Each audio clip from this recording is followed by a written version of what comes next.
হুম,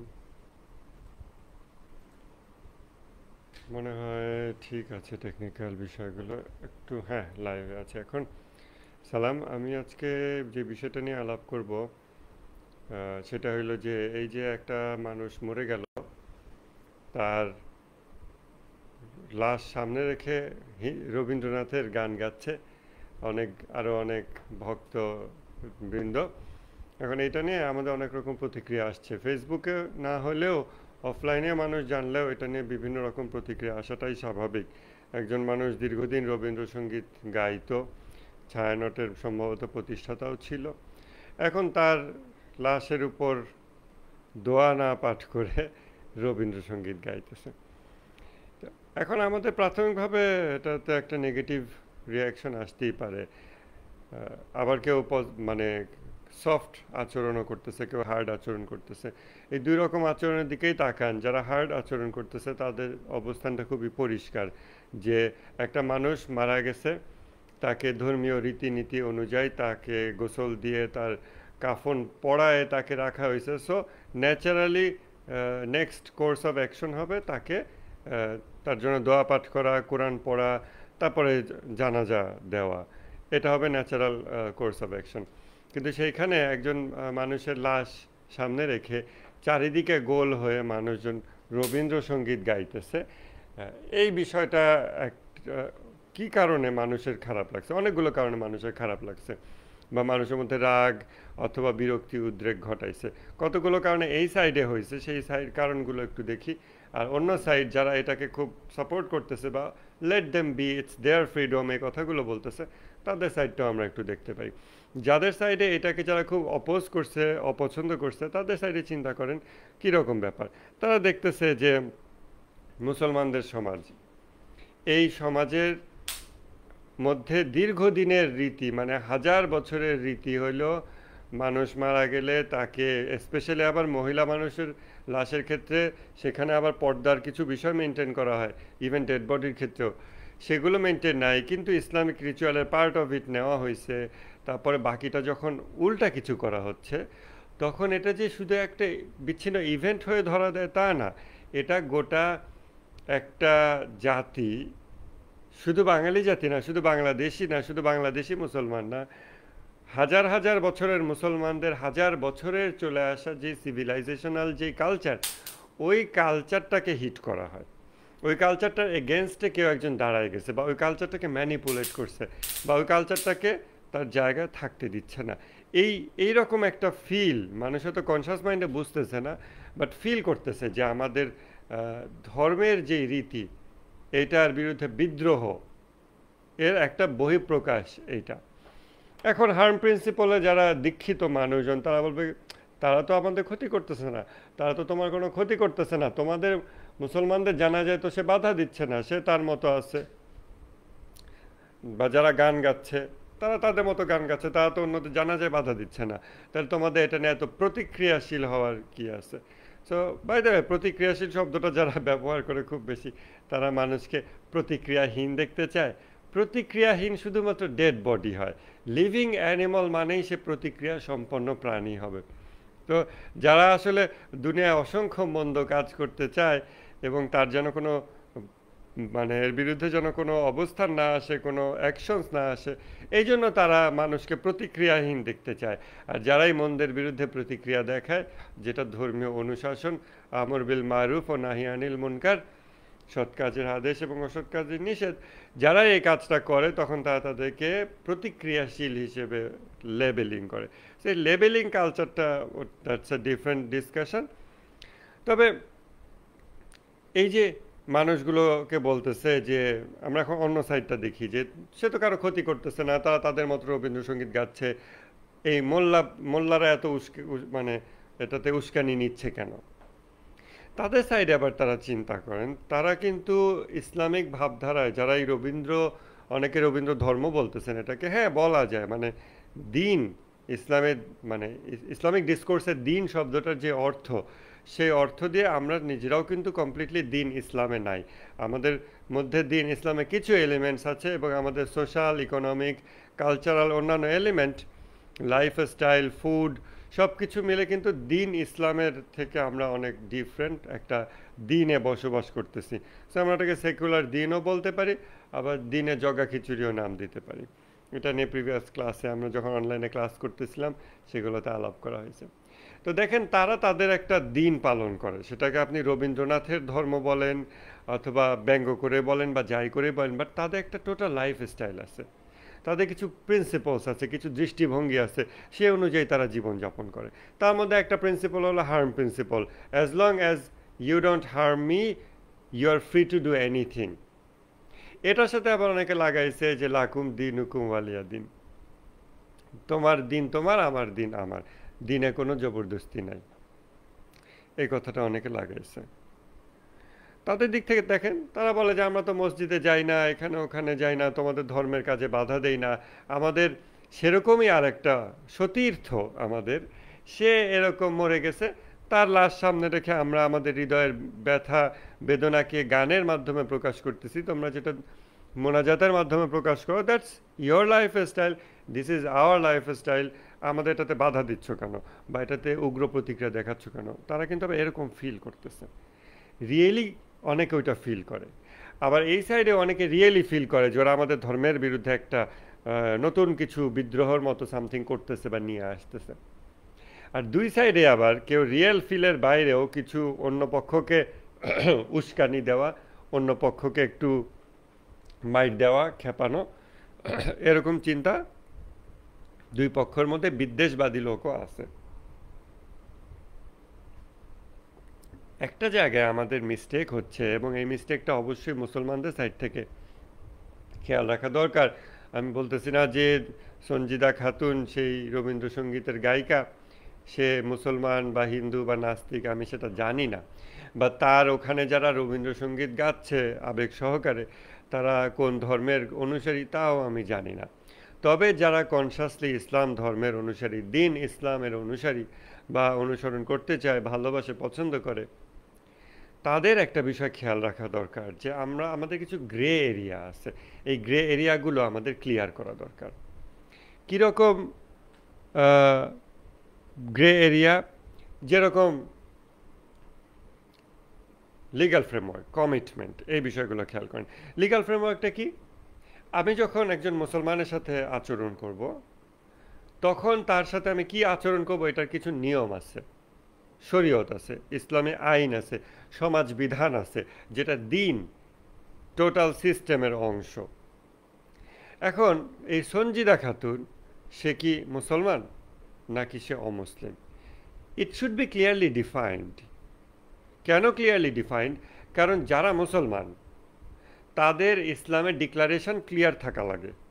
clear থাকলে আপনি মুসলমান, আপনার সাথে আমি মুসলমান হিসেবে আচরণ করবো। আপনি অমুসলিম, আপনার সাথে আমি কীভাবে আচরণ করবো সেটাও আমার ধর্মে বলা আছে। আবার আপনি অমুসলিম, আপনার দিনেও বলা আছে অন্যের সাথে কীভাবে আচরণ করতে হবে।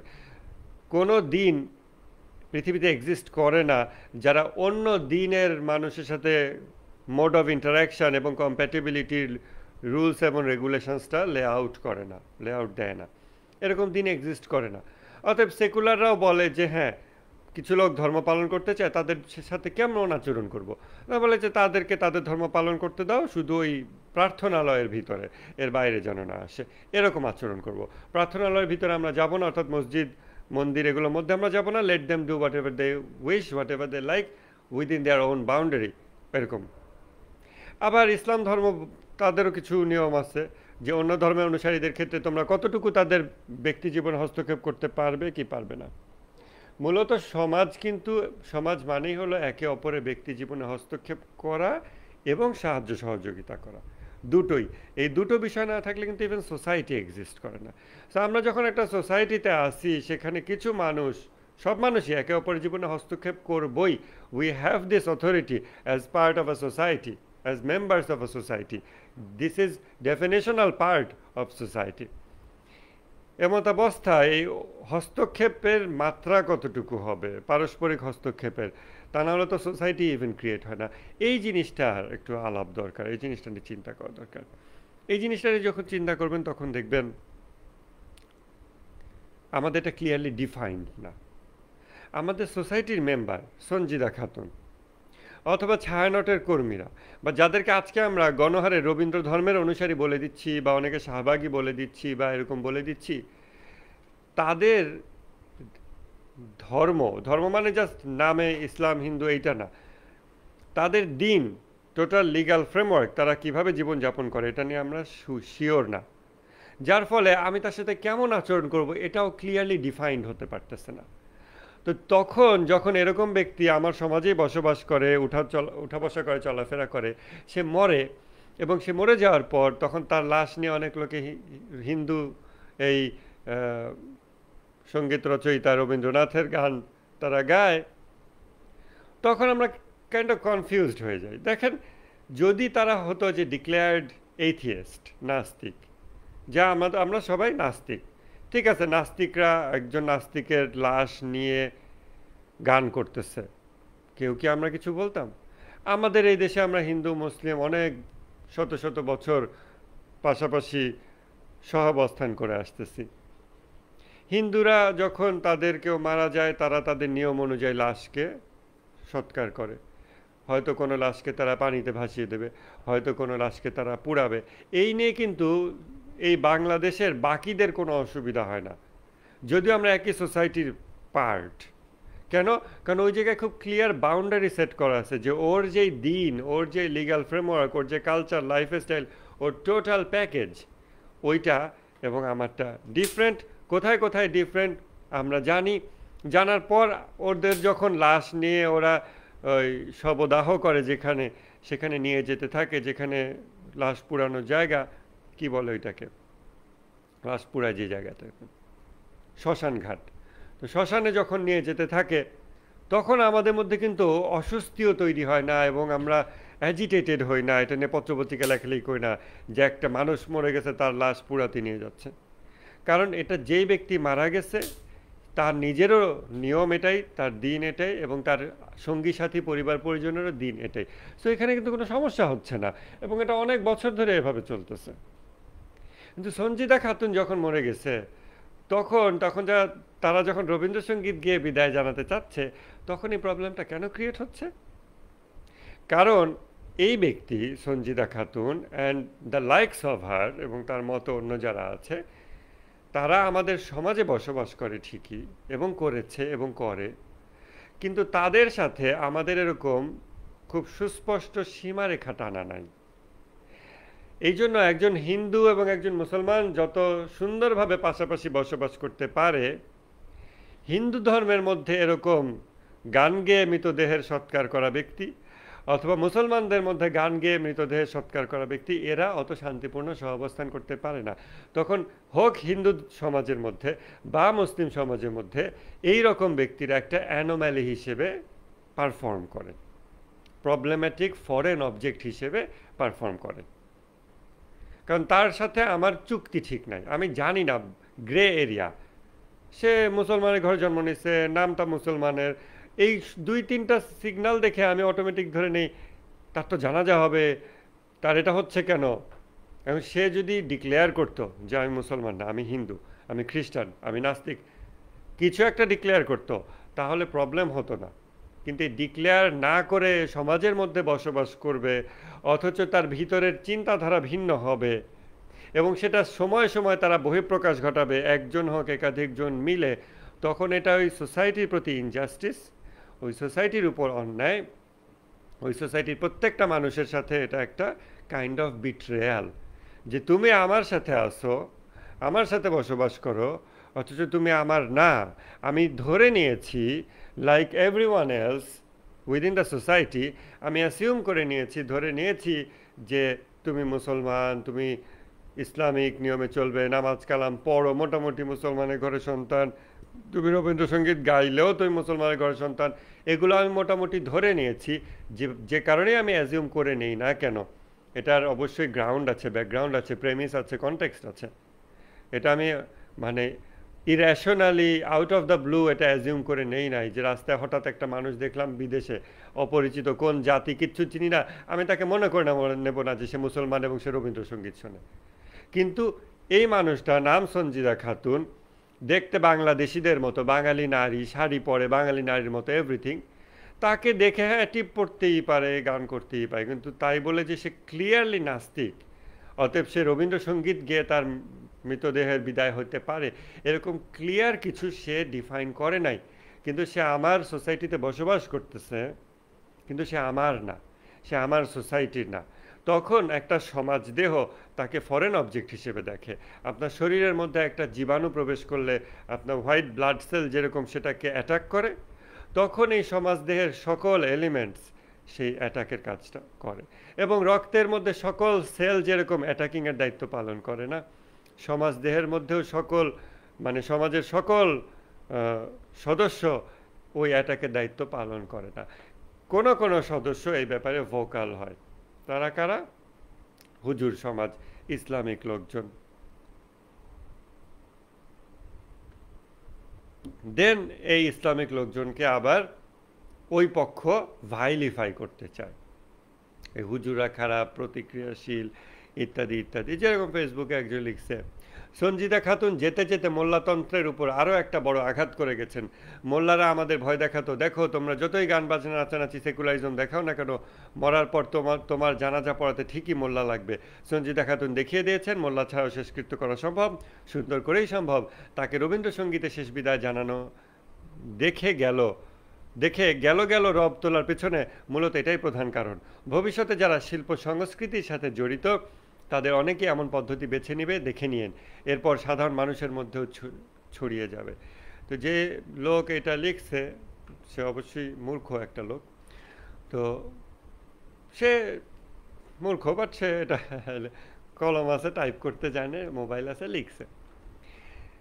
তো সে যে লিখছে যারা শিল্প সংস্কৃতির সাথে জড়িত, শিল্প সংস্কৃতি মানে খালি হারমোনিয়াম বাজানো আর গান বাজনা করা, শিল্প সংস্কৃতির এটুকুই তোমার বুঝ। তো যাই হোক, সে যে বলতেছে মোল্লাতন্ত্রের উপর আঘাত, তার মানে সে অলরেডি এই মোল্লাতন্ত্র অথবা নামাজ কালাম পড়া, হুজুর অর্থাৎ ইসলাম, দিন ইসলামকে সে শত্রু হিসেবে দেখতেছে। প্রথম কথা, সে ভিন্ন হিসেবে দেখতেছে। দ্বিতীয় কথা, সে শত্রু হিসেবে দেখতেছে। তৃতীয় কথা, এর উপর সে আঘাত করতে চায়, কেউ করেছে, তাকে সে গ্লোরিফাই করতেছে। This is a declaration of war, এটা যুদ্ধের ঘোষণার মতো। কিন্তু সে যেহেতু বিচ্ছিন্ন একটা লোক ফেসবুকে এরকম বলতেছে, এবং তার পিছনে যেহেতু নাম নিয়ে কেউ নাই, এইরকম কথাবার্তা যদি অন্য কোনো ধর্মের মানুষ এভাবে বলতো, দুই ধর্মের অনুসারীদের মধ্যে যুদ্ধ লেগে যেত। কিন্তু এরা যেহেতু আসলে অন্য ধর্মের অনুসারী, হিন্দুও না, তারা রবীন্দ্র ধর্ম হোক, সেকুলার ধর্ম হোক, ABCD XYZ ধর্ম হোক, অন্য ধর্মের অনুসারী, কিন্তু তারা লেবেল ব্যবহার করে নাই। সো তারা মুসলমান মুখোশে বসবাস করে সমাজের মধ্যে, কিন্তু তারা এই সোসাইটিকেই ধ্বংস করতেছে। তুমি এই সোসাইটি কেন ধ্বংস করবে? What right have you got for this? কোনো রাইট নেই, কোনো অধিকার নেই। তুমি যদি মোল্লাতন্ত্র পছন্দ না করো, যেটা আমাদের সমাজ, তুমি আলাদা ধর্ম তৈরি করো, আলাদা এরকম ডিক্লেয়ার করে দাও, এটা আমাদের। আমরা কি কোনো হিন্দুকে বলি যে একজন হিন্দু সে মোল্লাতন্ত্রকে ঘৃণা করে কেন, তার মোল্লাতন্ত্রকে ভালোবাসা উচিত? ভাই, হিন্দু সে তার ধর্ম ভালোবাসে, আমি আমার ধর্ম ভালোবাসি, এই জন্য আমাদের হিন্দু মুসলিম কত ফ্রেন্ডও হয়। কিন্তু এই ধরনের লোক আপনি দেখবেন কোনো মোল্লার সাথে ফ্রেন্ড হয় না। আপনি মোল্লার সাথে হিন্দু বন্ধু দেখবেন, ছোটবেলা থেকে বড় হয়েছে, কিন্তু মোল্লার সাথে এই রবীন্দ্র ধর্মের অনুসারী এইসব লোকদের ফ্রেন্ডশিপ আপনি পাবেন না। কেন? Because they have declared this war, এবং তারা আমাদের সমাজের মধ্যে বসবাসকারী। এইটাই হচ্ছে মুনাফিক, যারা বাহ্যিক একটা রূপ ধারণ করে কিন্তু ভিতরের অবস্থাটা ভিন্ন। কাফেরদের সাথে বা অন্য ধর্মের অনুসারীদের সাথে কি আচরণ করবে এটা খুবই সহজ। তাদের সাথে শান্তিপূর্ণ সহাবস্থান করাও সহজ, তাদের সাথে যুদ্ধ করা সহজ, যুদ্ধ শেষ করা সহজ, সবই সহজ। কিন্তু মুখোশধারী শয়তান, বিট্রেয়ার, যারা বিট্রে করতেছে আমাকে, এই রকম চিট, এই রকম প্রতারক, এই রকম খারাপ লোক, এদেরকে নিয়ে আপনি কি করবেন, এটা এত সহজ ব্যাপার না। এই জায়গাতে একটা হিউজ গ্রে এরিয়া আছে। এখন এই গ্রে এরিয়ার ক্ষেত্রে সলিউশন কি হতে পারে?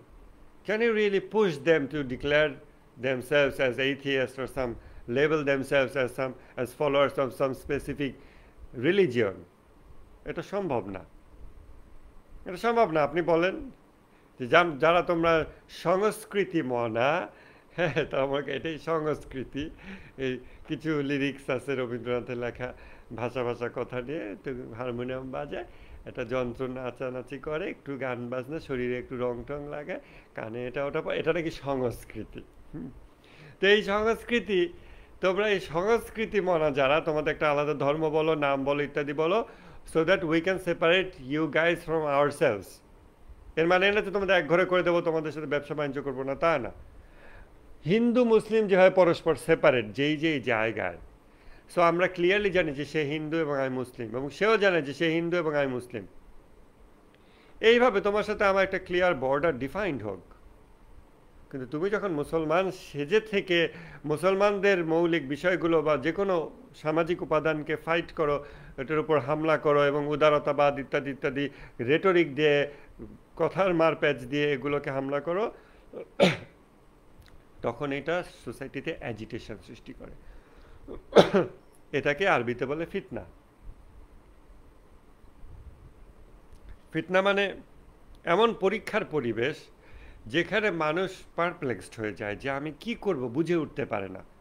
কিছু মানুষ ভাবে এই শাহবাগী রবীন্দ্র ধর্ম অনুসারীদেরকে কঠোরভাবে এটাকে প্রতিহত করে দিই। কিছু মানুষ ভাবে এত কঠোরভাবে প্রতিহত করব নাকি সফটলি বলবো, কেউ ভাবে চুপ থাকি। সো তার মুসলিম সমাজ দেহের ভিতরে একটা টিউমার সেল বা ক্যান্সার সেল বা লাইক আ ভাইরাস, একটা এলিমেন্ট, সে ট্রাবল ক্রিয়েট করতেছে। কিন্তু আমি জানি না যে এটা কি, কিভাবে এটার সাথে আচরণ করব।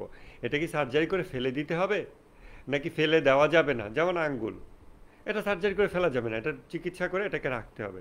কিন্তু একটু ফুলে উঠছে টিউমার, এটা ফেলে দেওয়া যাবে। এখন আমরা কনফিউজ যে এটা কি সমাজদেহের অংশ নাকি অংশ না, এটা কেটে ফেলে দেব না রাখবো। কেটে ফেলে দিলেই বা কীভাবে কেটে ফেলবো, মোড অফ ইন্টারাকশনটা কী হবে, কি বলবো তাদেরকে, তাদের নাম কি হবে, ক্যান্সার, টিউমার, নাম কি হবে, রবীন্দ্র ধর্মের অনুসারী কি হবে। এই সব বিষয়ে আমাদের আলেম সমাজকে এগিয়ে আসা দরকার। তারা যেন এই বিষয়ে মানুষকে গাইড করতে পারে, বলতে পারে যে মূল প্রবলেমটা হইল এইটা, যে তারা নিজেদের সুনির্দিষ্ট পরিচয় তুলে না ধরেই তারা ইসলাম ধর্মের পরিপূর্ণ ভিতরে থাকে না, আংশিক থাকে এবং একটা জগা খিচুড়ি তৈরি করতে চায়।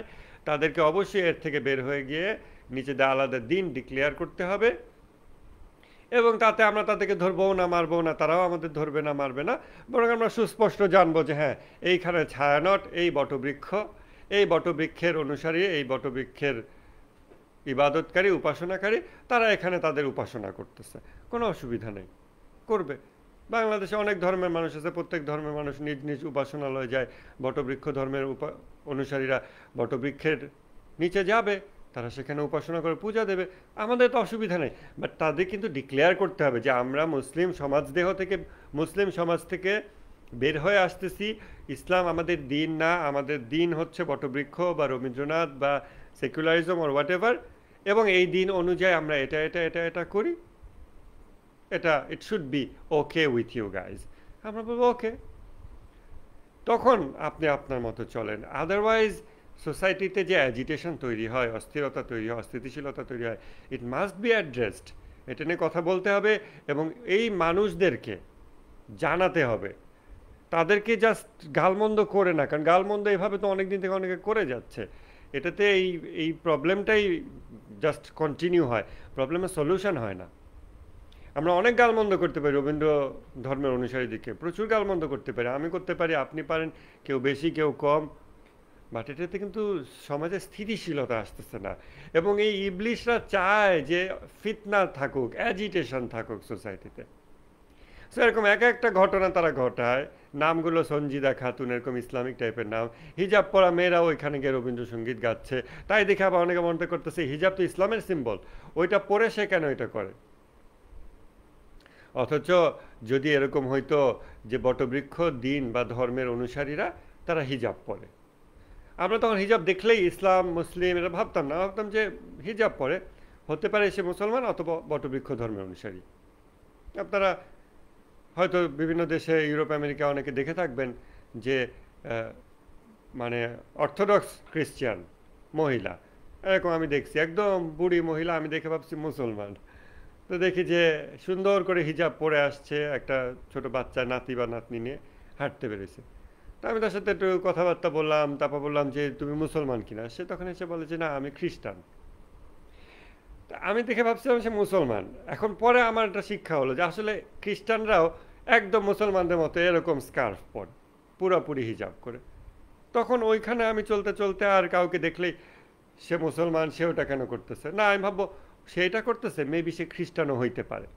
সো এই হিজাবি মেয়ে সেও যখন ওখানে গেছে, এগুলো ফেসবুকে আসতেছে, মানুষজন লিখতেছে, ফেসবুকে লিখুক না লিখুক এগুলো মানুষের চোখে পড়তেছে, তো অনলাইনে হোক অফলাইনে হোক। এই অ্যাজিটেশনটা ক্রিয়েট হইতো না। আমরা জানতাম যে এই বাংলাদেশে হিজাবি মানেই মুসলমান না, হিজাবি মানে বটবৃক্ষ ধর্মের অনুসারীও হিজাবি হইতে পারে, কোনো হিন্দুও হিজাবি হতে পারে। এখনকার দিনে মেয়েরা চুলকে ধুলাবালিতে রক্ষার জন্য অনেকে হিজাব কমনলি ব্যবহার করতেছে।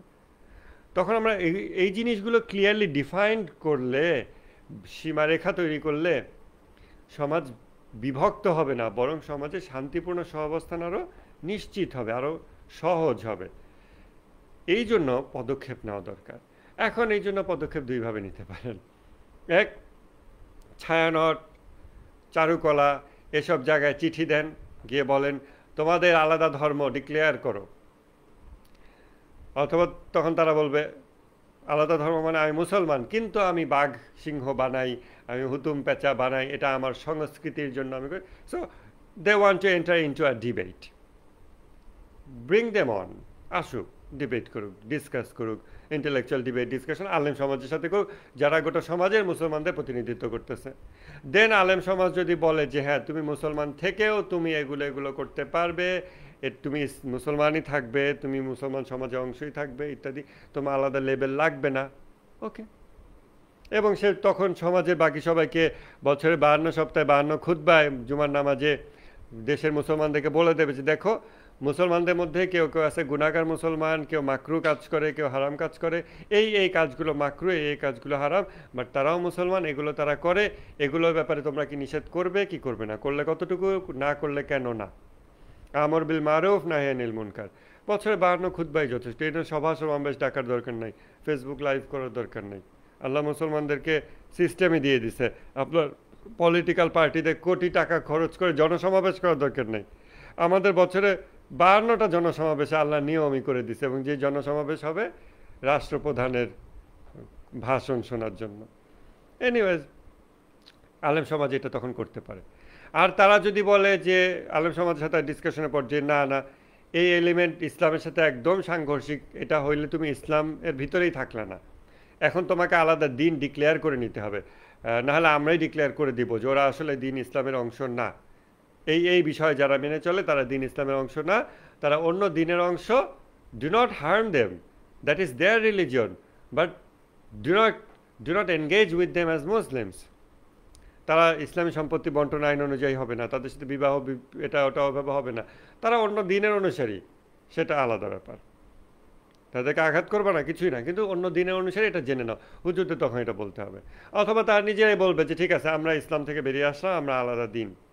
এই ডিবেটে বসানো দরকার এই চারুকলাওয়ালাদের, এই রবীন্দ্র ধর্ম বটবৃক্ষ ধর্মের অনুসারীদের, তাদেরকে এই ডিবেটে বসানো দরকার। Intellectual stuff which they claim to be pioneer of, যে আমরা বুদ্ধিভিত্তিক করে, আমরা জঙ্গি না, আমরা এই না ওই না, ওকে, ইউ গাইজ আর ওয়েলকাম। আলেম সমাজের সাথে বসেন, অনেক আলেম আছে এবং তারা রিয়েলি যোগ্য আলেম।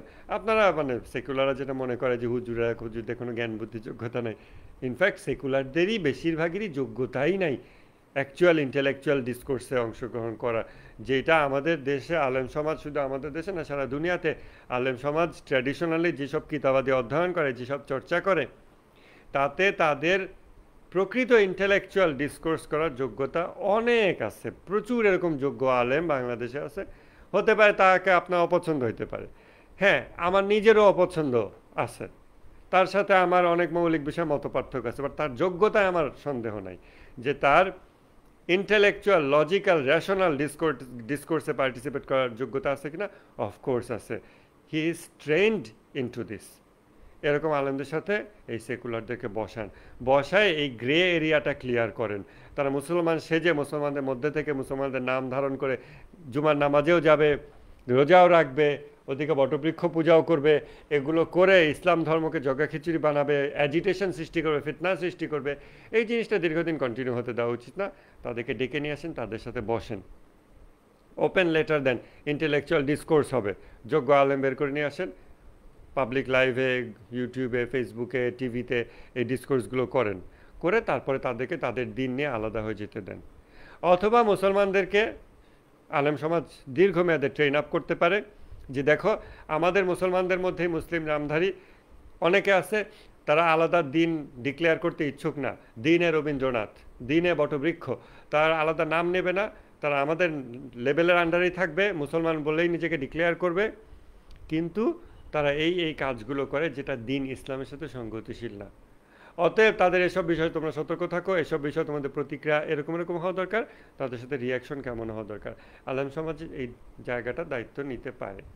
অর্থাৎ এই যে গ্রে এরিয়া, মুসলমান সমাজের মধ্যে থেকে মুসলমান সে যে বড় একটা টিপ দেবে, পেট বের করে শাড়ি পরবে, গান বাজনা নাচ করবে, বলবে আমাদের সংস্কৃতির জন্য আমরা হুতুম পেঁচা নিয়ে মিছিল করি, আবার আমাদের সংস্কৃতিতে আমরা এই করি, এদিকে ইসলামের কিতাবাদি বলতেছে এগুলো যাইতেছে না, এটা সেটা, এই জিনিসটা নিয়ে যে ফিতনা বা অ্যাজিটেশন তারা দীর্ঘদিন জিইয়ে রাখছে, এটা দুই পক্ষের অবদান আছে এটা কন্টিনিউ রাখার।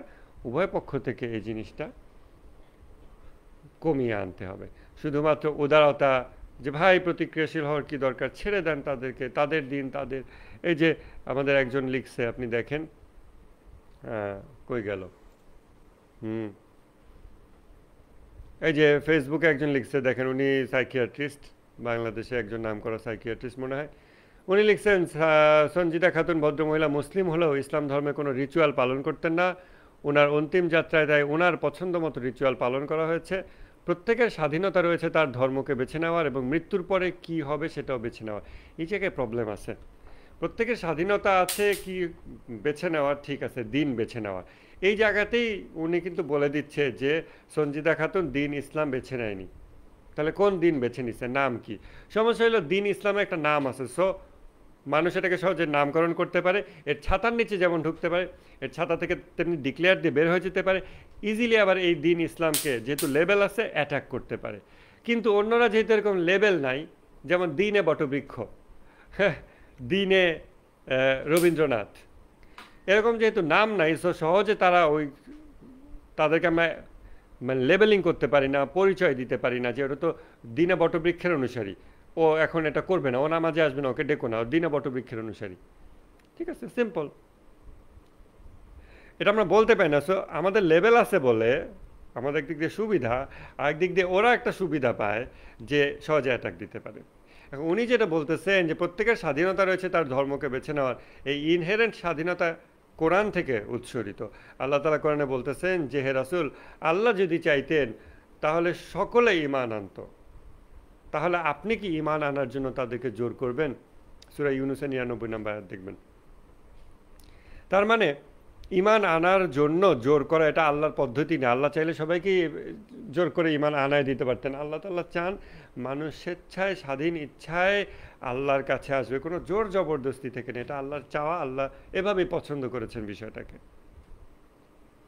অতএব আমরা ঠিক আছে দেখতেছি যে এই সাইকিয়াট্রিস্ট উনি যে লিখেছেন প্রত্যেকের স্বাধীনতা রয়েছে তার দিনকে বেছে নেওয়ার, এই পর্যন্ত কথাটা ঠিক আছে। বাট দেন আফটার উনি বলেছেন যে এবং মৃত্যুর পরে কি হবে সেটাও বেছে নেওয়ার। মৃত্যুর পরে কি হবে সেটা বেছে নেওয়াটা ওই দিনের অনুসারীদের সমাজের একটা সে আছে ওইখানে। যেমন আমি মুসলমান, আমি ইসলাম দিন বেছে নিয়েছি, কিন্তু আমি যদি বলি যে আমার মৃত্যুর পর আমার লাশটাকে তোমরা চৌরাস্তায় টানায় রাখবা, এরকম ওপেন, অথবা এটাকে মামিফিকেশন করে এটাকে তোমরা একটা গ্লাসে ভরে একটা মিউজিয়ামে এরকম দিয়ে রাখবে, মুসলমানরা আসবে, মসজিদের পাশে রেখে দিবা, আমি এটা বলতে পারি না। এবং আমি বললেও আমার মরার পর তো আমার নিজের ওটা করার ক্ষমতা নাই। সমাজের অন্য যারা, আমি যেই দিনের অনুসারী, যেই ধর্মের অনুসারী, স্বাধীনভাবে বেছে নিয়েছি যেই ধর্ম, ওই ধর্মের অন্য অনুসারীরা ওইটা করতে ওই ধর্ম মোতাবেক এবং সমাজের নিয়ম মোতাবেক অ্যালাউড কিনা, তখন আর আমি যা খুশি ইচ্ছা করে গেলাম। আর যেহেতু উনি বলেছিলেন ওনার লাশটাকে চৌরাস্তায় টানায় রাখতে, তাই আমরা ওনার ইচ্ছা অনুযায়ী, এটা ওনার স্বাধীন ইচ্ছা হইতে পারে না। বিকজ আপনার স্বাধীন ইচ্ছা যদি সোসাইটির ইন্টিগ্রিটিকে ডিস্টার্ব করে, সোসাইটি আপনাকে বের করে দেবেই। সোসাইটির সেই অধিকার আছে। সোসাইটি মানে অল অফ আস, এখানে ইন্ডিভিজুয়ালিজমকে আলাদাভাবে দেখার সুযোগ নেই। অতএব মৃত্যুর পর কি হবে সেটা বেছে নেওয়ার অধিকার তার না, বরং এটা সেই সমাজ নির্ধারণ করবে যেই সমাজে সে সাবস্ক্রাইব করছে। তার যদি ইচ্ছা হয় আগুনে পড়বে, সে হিন্দু সমাজে সাবস্ক্রাইব করবে। সে যদি কবর চায়, মুসলিম সমাজে সাবস্ক্রাইব করবে। সে অন্য কিছু চাইলে বটবৃক্ষ সমাজে সাবস্ক্রাইব করবে। বটবৃক্ষ দিনের অনুসারীদের যে সমাজ, ওই সমাজে সাবস্ক্রাইব করবে। বাট সে যা চাইবে তার লাস্টে তাই করতে আমরা বাধ্য থাকিব, এই বাধ্যবাধকতা আমাদের উপর কে দিছে? আল্লাহ দিছে? আমি দিছি? সমাজ বা রাষ্ট্র যদি চাপায় দেয়, আই ডোন্ট কেয়ার, কারণ রাষ্ট্র অনেক কিছুই জুলুম চাপায় দিতে পারে। তারপর উনি বলতেছেন, সাধারণ মুসলিম হিসেবে আমাদের এগুলো দেখে খারাপ লাগলেও এসব ব্যাপারে আমাদের সহ্য করতে হবে। ধর্ম কাউকে জোর করে চাপিয়ে দেওয়ার বিষয় না। Very good. বাট ওনার বলা দরকার যে সঞ্জিদা খাতুন অন্য ধর্মের অনুসারী। আপনারা বিষয়টা এভাবে দেখেন, উনি অন্য ধর্মের অনুসারী। ওনার ধর্মের যদিও নাম নাই, বাট এসেন্সে নির্যাস, খোলস নাই, বাট নির্যাসে উনি অন্য ধর্মের অনুসারী। ওই ধর্ম অনুযায়ী গান গেয়ে লাশের বিদায় দেয়, এটা ওই ধর্মের নিয়ম। So bear with it. ধর্ম কাউকে জোর করে চাপিয়ে দেওয়ার বিষয় না। Very good. বাট যখন আপনি একটা দিন মেনে নিয়েছেন, একটা ধর্ম মেনে নিয়েছেন, আপনি একটা সমাজে অংশ হয়ে গেছেন, তখন আপনার ওগুলো মেনে চলতে হবে। তখন আপনি যদি ওইগুলো মেনে না যান, না চলেন, এটা শুধু ধর্মের দৃষ্টিকোণ থেকে না, আপনি একটা সমাজে প্রবেশ করছেন, আপনি সমাজের নিয়ম মানব না আমি, আমার উপর চাপায় দেওয়া হচ্ছে। এই যে বলে ধর্ম চাপায় দেওয়া, ধর্ম যে গ্রহণ করে নিচ্ছে তার ওইটা মানতেই হবে। তার তখন বিটস অ্যান্ড পিসেস মানলাম, ছেড়ে দিলাম, এটা করলে হবে না। কারণ এটা সোসাইটির পার্ট। কেউ কি বলতে পারে, হ্যাঁ আমি আমেরিকায় গেছি, আসছি, বাট আমেরিকার সরকারের বিভিন্ন আইন আমার উপর চাপাই দিচ্ছে কেন? আমার মন চাইছে আজকে আমি একটা আইন মানছি, মন চাইছে কালকে আমি একটা আইন লঙ্ঘন করছি, এটা আমার ব্যক্তি স্বাধীনতা। না, কেউ এটা মনে করে না। কিন্তু সামহাও ধর্মের ক্ষেত্রে মানুষ এটা মনে করে, কারণ মেবি তারা ধর্মকে অল এনকম্পাসিং হিসেবে দেখে না, যে ধর্ম আমার চলাফেরা, রাস্তাঘাট, শাসন ব্যবস্থা সব কিছুর সাথে জড়িত। অতএব ধর্ম কাউকে জোর করে চাপিয়ে দেওয়ার বিষয় না বটে।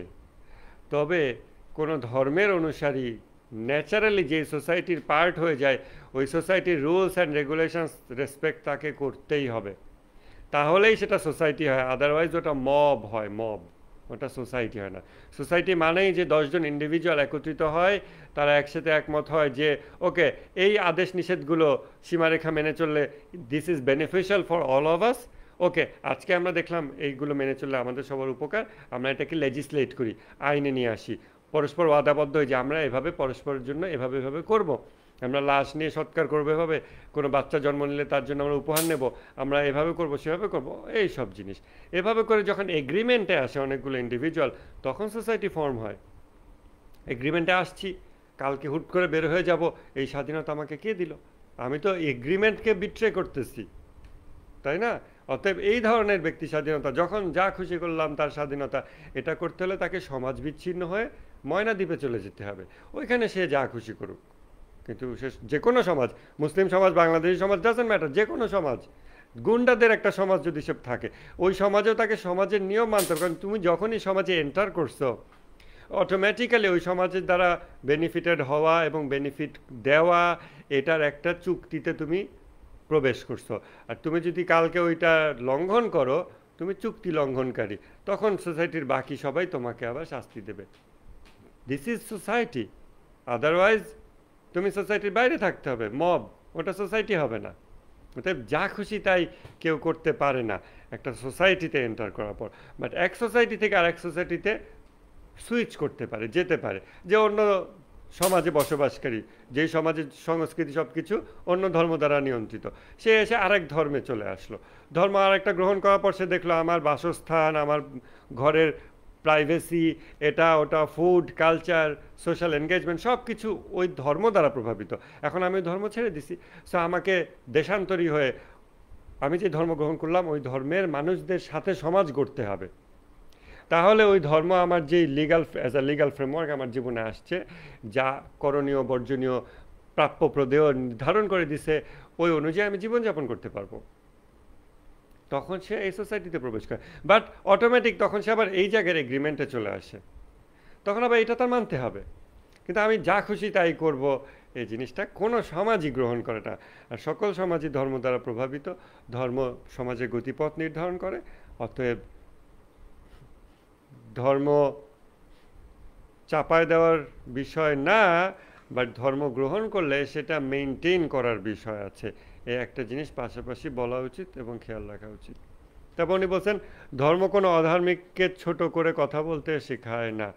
এইগুলো খুব ইজি সফট কথাবার্তা, অধার্মিককে ছোট করে বলতে শেখায় না। একদিক দিয়ে ঠিক আছে, আবার আমর বিল মারুফ নাহি আনিল মুনকার এবং তাওয়াল্লা ও তাবারার যে ধর্মীয় বিধান আছে, এই বিধানগুলো গুরুত্বপূর্ণ বিষয়। তো তারপর উনি বলছেন যে তাদের নিয়ে হাসাহাসি করতে বলে না, এটা ঠিক আছে। অন্য ধর্মের মানুষও তো ইসলাম ধর্মের রিচুয়াল অনুযায়ী লাশ দাফন করে না। Very good. তাহলে সঞ্জিতা খাতুন কোন ধর্মের অনুসারী সেটা বলেন। আমরা কি তাদের নিয়ে খারাপ কথা বলি? তবে এসব ঘটনা থেকে শিক্ষা হলো, আপনি যদি আপনার সন্তানকে এ ধরনের প্রতিষ্ঠানের সংস্পর্শে রাখেন, মানে ছায়ানট, চারুকলা ইত্যাদি, তাহলে তাদের মাঝেও এই আদর্শগুলো চলে আসতে পারে। আমরা কি তাদের আচ্ছা চলে আসতে পারে। যারা গান গাচ্ছিল তাদের মধ্যে হিজাব পরা মহিলাও আমি দেখেছি, জিনিসটা একটু দৃষ্টিকটু বটে। আমরা কোথায় যাই, কাদের সঙ্গে মিশি, তা আমাদের জীবন দর্শনে অনেক বড় অংশ নির্ধারণ করে। এই পৃথিবীতে যারা আমাদের কাছের মানুষ থাকবে, আল্লাহ বলেছেন কিয়ামতের দিন তাদের সাথে উঠব। তাই যারা নিজেদের ধার্মিক মানুষ মনে করেন তাদের ক্ষেত্রে বন্ধু নির্বাচন খুব সতর্কতার সাথে করতে হবে। Very good. এই তারপরে মানুষজন এখানে অনেকে ব্যাকলেশ দিছে, যেমন একটা কমেন্ট, তাহলে ডাক্তার সাহেব আপনি বলতে চান একজন মানুষ যদি ধর্মীয় পরিচয়ের ঊর্ধ্বে গিয়ে তার জ্ঞান, তার অর্জন, তার শিক্ষা দীক্ষায় বিদ্যায় পরিচিত হন, তাহলে সে পতিত, তার আত্মা কলুষিত এবং স্রষ্টার অপছন্দের পাত্র? শিল্পী মানুষ স্বভাবতই উদার প্রকৃতির হয় এবং একটি নির্মল আত্মার অধিকারী হয়। তারা কখনো অন্যের বিরুদ্ধে ষড়যন্ত্র করেন না, হিংসা করেন না, ক্ষতি করেন না। এসব কিছু তার আত্মাকে পবিত্র করে না? মানুষ হয়ে জন্মে যদি মানবিক না হয়, স্রষ্টা তো কুকুর শেয়ালও বানাতে পারতেন। আপনি কেন ভবিষ্যৎ প্রজন্মকে সংস্কৃতি বিমুখ করার পরামর্শ দিচ্ছেন? তো এই কমেন্টের আবার পিছনে ছুটে লাভ নাই, কারণ সে মানুষ কি জিনিস তাই জানে না। সে মনে করছে যারা হারমোনিয়াম বাজায় তারা অটোমেটিক কি হয়ে যায়, হারমোনিয়াম যারা বাজাবে আর করে করে রবীন্দ্রসঙ্গীত গাইবে, তারা কি হয়ে যাবে, কখনো কারো বিরুদ্ধে ষড়যন্ত্র করবে না, উদার হয়ে যাবে, নির্মল আত্মার হয়ে যাবে, তারা কখনো হিংসা করবে না, কারো ক্ষতি করবে না, তারা পবিত্র আত্মা হবে। সুবহান আল্লাহ, সুবহান আল্লাহ। কীভাবে সে, তাকে অ্যানথ্রোপোলজিতে পিএইচডি দেওয়া দরকার, অটোমেটিক সে ডক্টরেট ডিগ্রিধারী অ্যানথ্রোপোলজিতে। যে কেন, আপনি শুধু রবীন্দ্রনাথের এই যে হারমোনিয়াম বাজাবেন আর গান করবেন, অটোমেটিক আপনি নির্মল আত্মা হয়ে যাবেন। কিসের আমরা রমজান মাসে এত আত্মশুদ্ধির চেষ্টা করতেছি, রবীন্দ্রসঙ্গীত গান, নির্মল আত্মার অধিকারী হবেন। এরকম মূর্খ মানুষ কিন্তু সে এনগেজ করতেছে ইন্টেলেকচুয়ালি। এনিওয়েজ, যে জিনিসটা শুধু বলতে চাচ্ছিলাম যে এই গ্রে এরিয়াটা আমাদের খেয়াল করে দেওয়া দরকার, এবং আমাদের এইরকম ব্যক্তিদেরকে বলা উচিত যে তোমাদের দিন তোমরা ডিক্লেয়ার করো, তোমাদের আলাদা দিন, এটা আলাদা দিন, তুমি দিন ইসলামের অংশ মনে করো না, এবং দিন ইসলাম থেকে বিটস অ্যান্ড পিসেস তুমি নিয়ে এটাকে দিন বলতে পারবা না। এই জায়গাতে এই গ্রে এরিয়াটা আমাদের সুস্পষ্ট করে ফেলা দরকার, এটার জন্য এগিয়ে আসা দরকার। অবশ্যই উইথ উইজডম, আরও অ্যাজিটেশন বৃদ্ধি না করে, তাহলে তাদেরই পারপাস সার্ভ হবে, কারণ তারা চাচ্ছে অ্যাজিটেশন বৃদ্ধি হোক। তো যাই হোক, আমার মনে হয় যে এই বিষয়ে আমি আজকে অনেক কিছু বলে ফেললাম, অনেক রাত হয়েছে। শুক্র শনি ফেসবুক কমেন্ট পাবলিক করে দেবো, যাদের গালি দেওয়ার ইচ্ছা অনেক গালি দিতে পারবেন। সবাই ভালো থাকবেন, খোদা হাফেজ।